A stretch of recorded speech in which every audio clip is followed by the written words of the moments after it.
Breaking tonight, less than 24 hours after a big debate, Senator Marco Rubio held a rally in Dubuque a couple of hours ago, attracting perhaps his biggest crowd yet in the state of Iowa.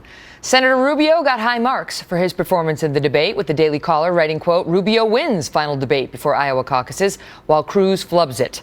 National Journal wrote, quote, "Rubio makes the most of his final debate opportunity." And the Fiscal Times wrote, quote, "Cruz and Rubio dominate the last debate as stand-ins for Trump." Right after that debate ended, Senator Rubio met with Frank Luntz and his focus group. Watch. What does he need to know about you, your lives, your experiences? Basically, the thing that we love about Iowa, that I love about Iowa, is the fact that it's a simple way of life. You can make it as difficult as you want, but we're not city people. Rush hour is about 5 minutes, and we do care about our fellow Iowans deeply, and we also really feel very strongly about education. In the back. I was a strong constitutionalist state, and we want the government off our lands, out of our state, and just to leave us alone and live. One more. As it relates to the political process, we take this very seriously. I mean, every conversation all day long is always about politics, and it's on both sides of the aisle. And I mean, it's a true great representation of the entire nation on both sides. Yeah, absolutely. So what should they know about you that they wouldn't know? Well, the first of all is my view of it is that's not just Iowa, that's most of this country. On the issue that you talked about, the federal government and the Constitution is a document of limitation. I do a lot of town halls now. People are always asking, when you're president, what are you going to do about this? Oftentimes the answer is, that's not the federal government's job. Sometimes it's not even the government's job. We have to get back to realizing there are a lot of problems in America that the government cannot fix. We have to fix it as people and as a community. And as far as the process, I love this process. I really do.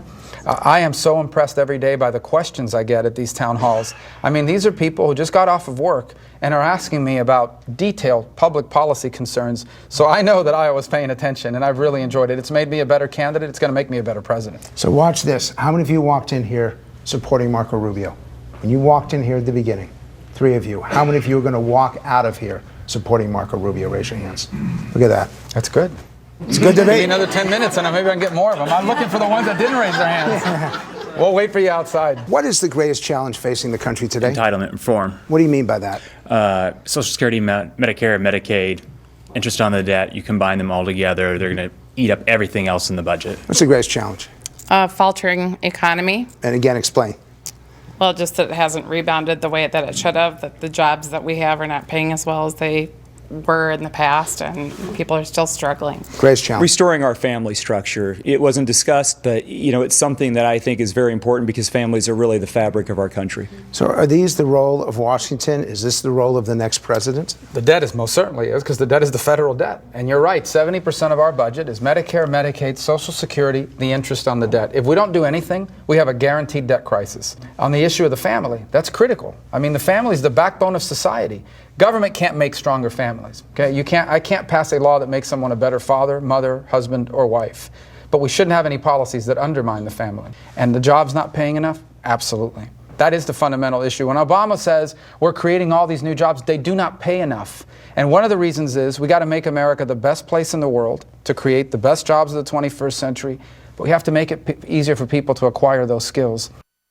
Is the American dream still alive? Yes. Yes, it is, absolutely. But it's I was going to say, you're nodding your head no. I think one thing that's frustrating is that we, the people, did elect Republicans to the Congress and the Senate, and we expected something different to happen. Yes. Right. And nothing different has happened. You guys agree with that? So we want to know what our leader that we are going to elect is going to do something to change that. That's exactly why I'm running. I've only been in the Senate for 5 years. You think it's tough there? I have to work with these people, okay?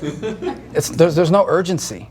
The whole immediate reaction is, once they get elected, what do we have to do for 2 years to get reelected and grow our majority? We don't have time for that anymore. 2016 will be a turning point. We will either be greater than we've ever been, or our kids are going to be the first Americans that inherit a diminished country. The time to act is now.